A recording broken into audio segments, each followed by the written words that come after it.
What is going on? Welcome back to another build video, and today I have an Ice Gauntlet and Rapier build that I am super excited about. This build has a ton of burst, a fair amount of mobility with light armor and our leading weapon being the Rapier, and when paired with the abilities that I've chosen on the Ice Gauntlet, I believe has some of the greatest mix-up potential in the game. We're going to be going in depth, going over everything you need to make the build. So stats, weapon perks and abilities, gear perks, and we also have a ton of PvP footage to actually break down the build in action and show you how to use it. So if you're not subscribed and you enjoyed the video, don't forget to hit that notification bell. But with all that out of the way, let's jump into the build. Alrighty, so jumping into the stats here. If you've seen my Rapier and Firestaff build video, then the stat setup is going to be looking pretty similar here. And the reason for that is because we are following the same template as that build. Now, if you are around or below level 30, I would recommend not trying to go for this exact layout currently, because you don't have jewelry unlocked yet and you don't really have that much points available to you to kind of reach this goal. So I'd recommend, if you, like I said, are around level 30, the first thing you want to try to do is get your constitution to 50 as soon as you can. And as you can see by my layout here, you're going to want to try and get that mostly through item buffs. So that means getting pieces of gear that have constitution on it, so that you can spend as little actual points on the stat as you can, so that you can be putting as much as you can into your main stats. But the reason why you want to be getting constitution is because we are on a light armor build. So we are very, very squishy. Every single weapon is going to hurt a lot, and without constitution, you do not have the time to be able to get off your rapier combos. On top of that, once you get to 50, you get this passive here, which boosts all of your health potions by 20%. So not only is it going to make you beefy enough to survive some burst and get out of the fight and heal, but your actual healing itself is going to be increased, and this scales all throughout the game. So I'd highly recommend getting this 250. It's going to help you in both PvE and PvP tremendously. Next, you're probably wondering why I don't have either full dex and full int. The reason for that being is because I believe currently, before getting to level 60, now once we get to level 60 and I see the stats and points available, things might change. But as of right now, where I'm at, this is the most efficient way, or the best way, to get the most damage on your rapier. People ask me a lot whether to go full dex or full int, and I always tell them that you're going to want to get both stats. The reason why we have mostly int right now is because of the passives.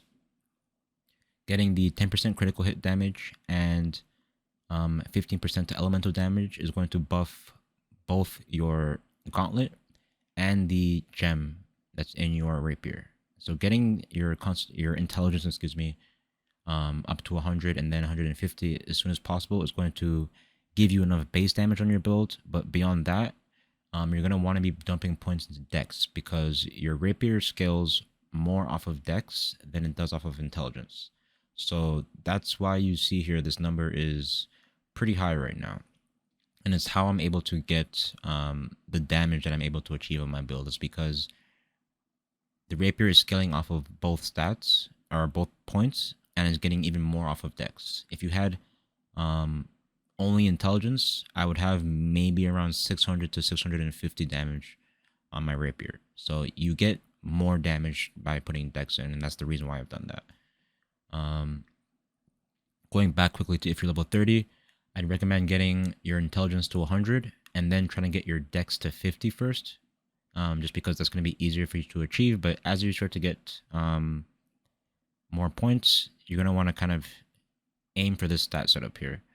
The reason why I have more constitution at the moment is because I noticed around 40 to 45-ish that 50 constitution value was getting to be a little bit low. So I wanted to put a little bit more points into it, and I feel like I'm at a comfortable amount now. But beyond that, I feel like this is the best way to get the most damage on your rapier. So jumping over to the weapon abilities here, and starting with the rapier, as you can see, we've gotten pretty much the entire grace tree and some of the blood. I'm going to go over the abilities and some of the passives, but before I do, I want to go over the order in which you want to get these abilities. If you don't have your rapier maxed out yet, the way you're going to want to go ahead and level these is put a point into evade. You're going to want to go ahead and grab your parry, and after that, you're going to go ahead and grab Fléché and fully max this out. The reason for that being is, while evade is going to be your bread and butter and how you get most of the DPS and burst on your build, early on, before you're able to get all of the stats and gear perks aligned, you don't have enough damage to get the full value out of this ability yet. So I would recommend going for Fléché first, because the ability has some pretty decent scaling to start off, and once you fully max out the passives, you get this interruption passive here, which gives you the ability to cancel the Fléché into a light attack, which has a little bit more scaling than a regular light attack. And once you get better with it, you can cancel into a backstab, which will give you a ton of damage. So this is going to be kind of the thing that helps carry your damage early on. And you're going to kind of want to get good and practice with this ability, because being able to reliably land Fléché backstabs is going to be how you get a lot of the burst on this build. So this is kind of the thing I would recommend maxing and practicing first. Jumping over to riposte,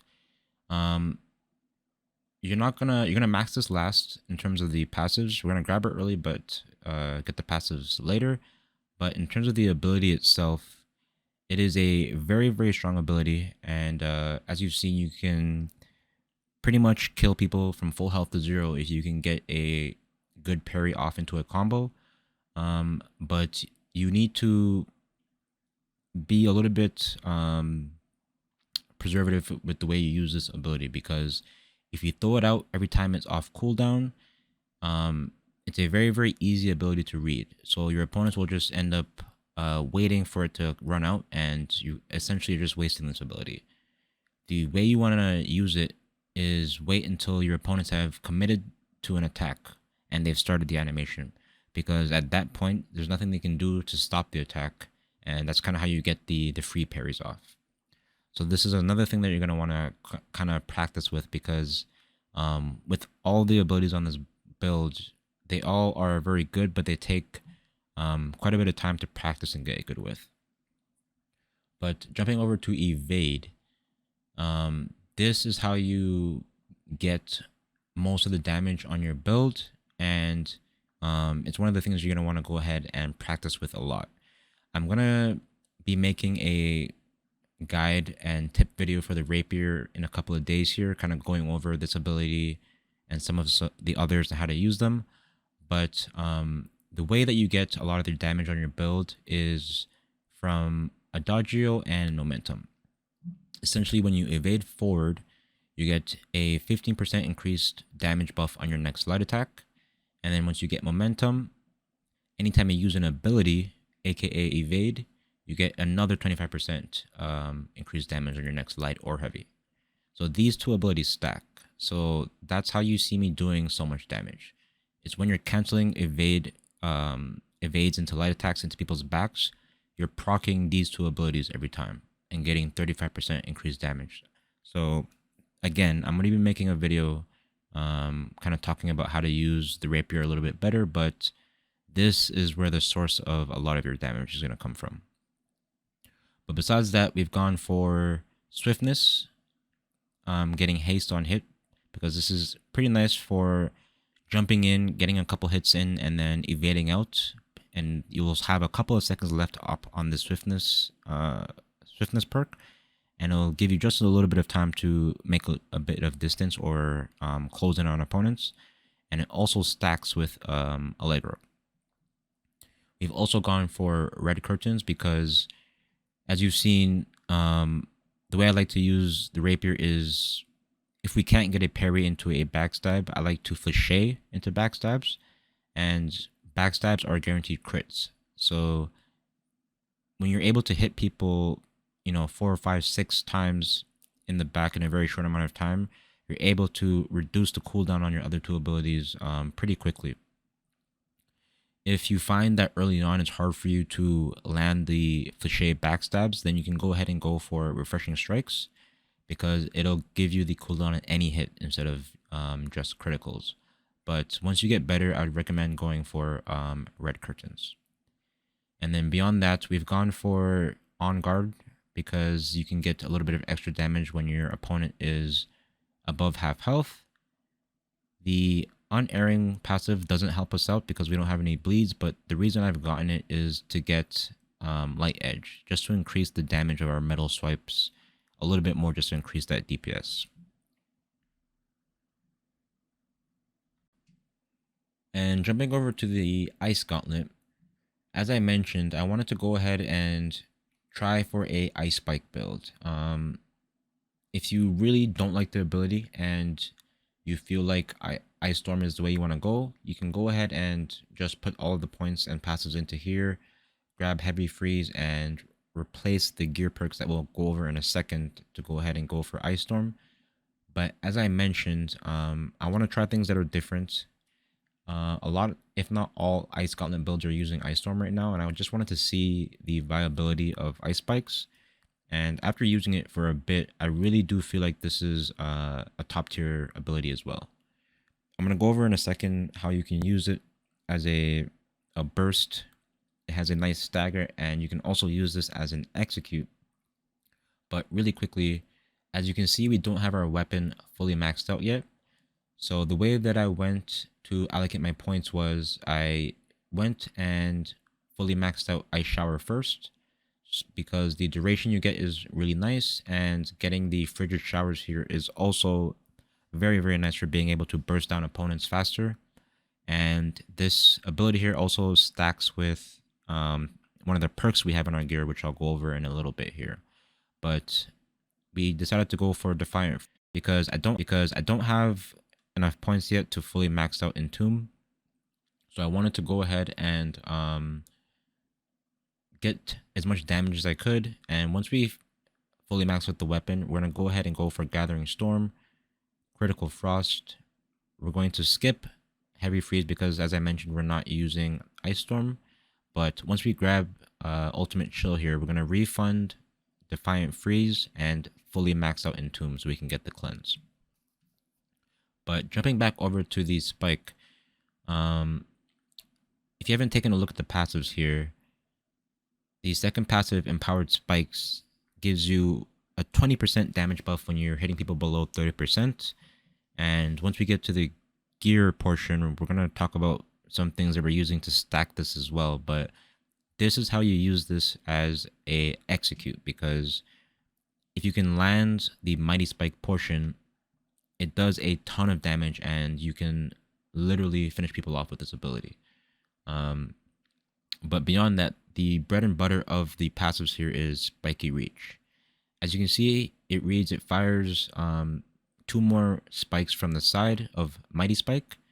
But the thing is, once you get better at aiming this, if you're able to land the Mighty Spike portion of the ability directly on an opponent, the spikes that fire from the sides actually hit the opponent because they're spawning from the Mighty Spike.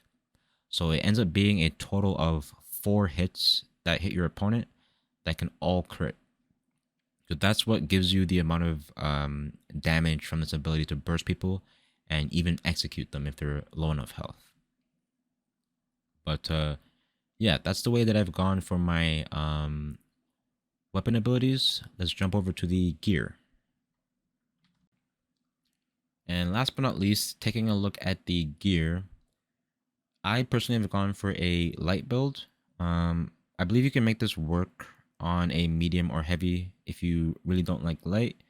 I just personally like light because of the mobility you get from the rolls and the increased damage. but I believe you can definitely make this work with like a medium build for sure. I've also personally have gone for the crafting route in this game, and it's something that I would highly recommend doing because the gear perks are how you further finalize and max out your builds in this game. You can definitely acquire each of the perks that you need in the market, but in my experience, it's very, very hard to find the perks that you need on the type of gear that you want, whether that be light, medium, or heavy, and the stats that you want. It's much, much easier to get into crafting because you can get the charms that you need for the actual gear perk and craft it on the type of gear that you need. So the only thing you're rolling for at that point is the stats, which is much more manageable than trying to roll for every single gear perk in the game. But jumping into the actual perks themselves, starting off with Rapier, I've gone for Omnidirectional Evade because Adagio, as the ability stands by itself, only applies when you evade forward. So having this frees up how you're able to get your damage off on opponents, because evading forward is one of the things I like to do as little as I can, because it's really how you lose trades and take a bunch of damage. It's much, much more safer to evade to the sides, and you're still able to get that full 35% damage buff with this perk right here. So I would definitely recommend getting Omnidirectional Evade. And secondly, we've gone for Sundering Riposte. Now, it applies Rend as it reads. It applies a very nice damage absorption buff, or debuff, excuse me. But it also stacks with the Ice Showers ability. As you can see, it reads that Frostbite applies Rend. So if you actually take a look when you use this ability, when an opponent walks into it, they only get the Frostbite debuff on them, which has Rend applied to it. But if you were to parry somebody who's in your Ice Showers, they get both Frostbite and the Rend from your parry. So these abilities actually do stack, I'm pretty sure, which allows you to burst people even further on top of the damage you already have on this build. But taking a look at the Gauntlet, I've gone for Healing Tomb, which is very, very, very nice. Gives you a 10% heal once you're full mana, and the way that I like to use it in fights is I like to use some food, jump into the Entomb, and once you're full mana, you're going to want to go ahead and just break out of it and instantly roll dodge and drink a potion. So you get a nice little heal from the Entomb, evade, and then you get another heal from your potion, which allows you to get quite a bit of health back in fights when people aren't expecting it. And then secondly, we've gone for Ice Refresh. Now, as I mentioned, Ice Spike is pretty hard to use, but this ability shines the most when you're in outnumbered fights. If you're able to execute somebody with the major spike portion of the ability and proc this off, you get a massive cooldown to your Entomb and Ice Showers ability, and those are very, very crucial to fighting in close quarters. So I really, really like this ability, and it pairs really well with everything else on the build. And there's one more thing I wanted to mention as well. The Healing Tomb actually gets a little bit better because currently, as you can see, light armor is supposed to buff your healing as well, but in my testing, it's currently like not working. So this ability is actually going to heal you for even more, but it's already a nice base amount, and once they get the passive working, it's going to be very, very nice. And taking a look at the weapons, I currently have some very, very bad perks on my Rapier, as I was just trying to up the gear score on it. But the perks you're going to want to look for are either Rogue, which is going to increase your backstab damage by about 11 to 15%, or Enchanted. They're both very, very good. Rogue is how you get those very, very, very chunky backstabs off the parry, but Enchanted is also definitely viable because it still buffs your backstab damage, but it also adds overall damage to the build, which is just going to help because you aren't always guaranteed parries. So I almost think that early on, getting Enchanted is a little bit better, but once you get into the epic tier of weapons and you get 2 perks, the best in slot is definitely going to be getting enchanted and rogue on the same rapier if you can. And then taking a look at the gauntlet, I also have some bad perks on this as well, but you're just going to want to go for keen and anything else you can get. Keen increasing your critical strike chance, which is just going to help you a lot with your overall burst on the weapon. And then for gems, I've gone for opportunist because this gem scales with our ice spike when we get empowered spikes here. So it further enhances the ability and allows you to execute people and deal a lot of damage when they're low health. And then for the rapier, you're going to want to go for, honestly, any intelligence gem. Whether it be void, arcane, fire, whichever one you prefer, they're all going to do the same damage in PvP.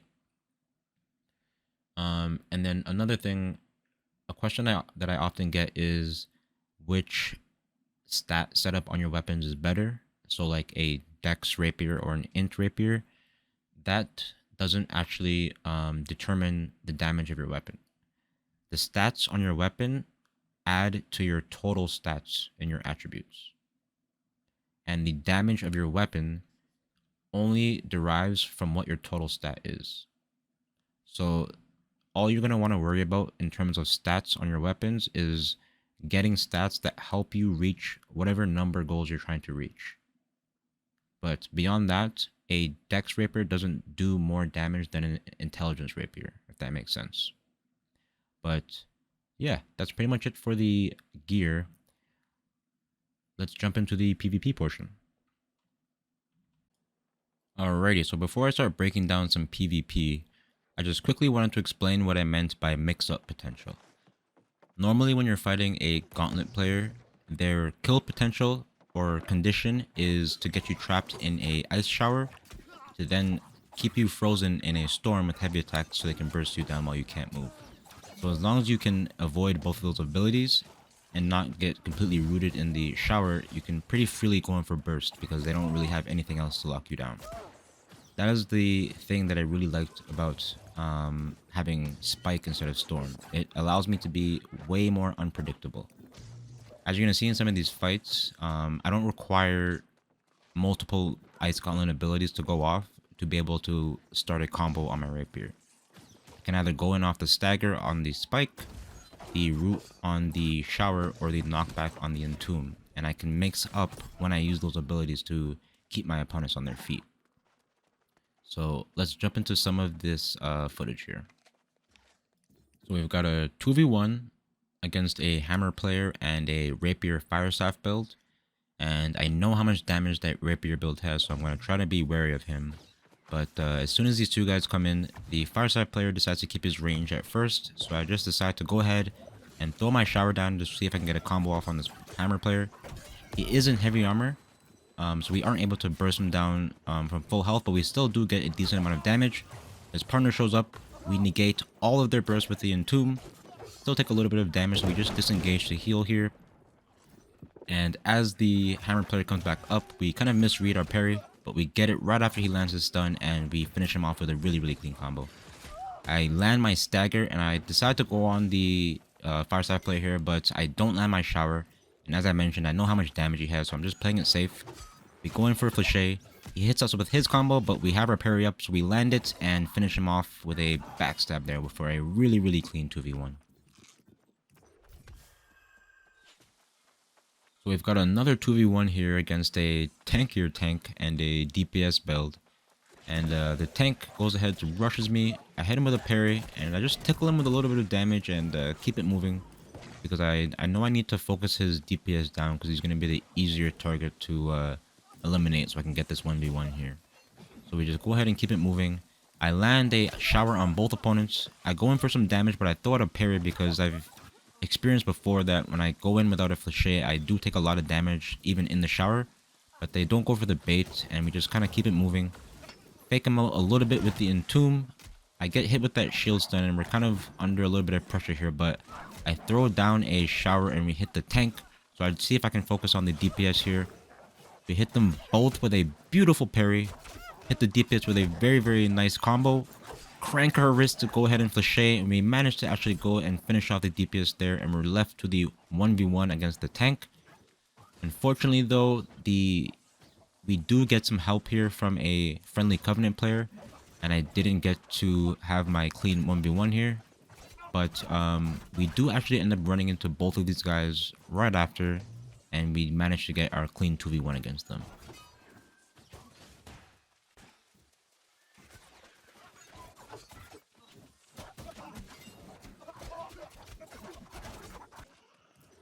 So we run right back into these guys here, and we're in a very, very tight space. So I throw down the shower, and I get both players in it. We flashay, start going in on both. I throw out my parry mid-combo here so I can get a clean kill on the DPS, and just like that, neither of them can move, and I am able to put this into a 1v1 situation. So I go ahead and I jump into my Entomb just so I can reset the fight for myself a little bit, and we see if we can make something happen here. So I throw out my spike. We miss, so we just kind of go ahead, poke him a bit, and then I throw out my shower, and we start going in on the Rapier here. So we go in, and even with his defensive buff up, you see we're able to put a lot of DPS into him, and we almost kill him there with the parry, but again, he has his defensive buff up, so we're going to go ahead and just not play too aggressive here because I know how much damage that hatchet has, so I want to keep my health topped up here. So he goes ahead and goes in on us with the hatchet. Try to land another shower, but we miss. Hit him with a parry, and I don't fully commit to this combo here because I am a little bit low, and I know he has an extra life essentially with that hatchet, so we're just trying to play it safe. But I'm not going to let him heal up too full. We kind of jump in his face, mix up with the Entomb there. I again misread my parry, but we get the very, very end of the animation there. We stun him with it, and we end up finishing him off there for the clean 2v1. And then last but not least here, we have another 2v1 against a tank and DPS combo. But right away, they both jump right in my face, and I'm forced to parry the tank. And I'm trying to see if I can focus my attention to the DPS here. We throw down a ice shower and jump into our Entomb. As soon as he jumps into range, we go ahead and hit him with the damage of that Entomb there. But we take a stun from the tank, so I go ahead and see if I can regenerate a little bit of health here and turn our attention back to the DPS.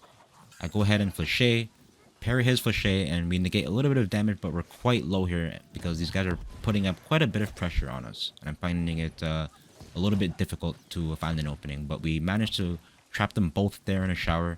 So we go ahead and regenerate quite a bit of health here and see if we can find another opening.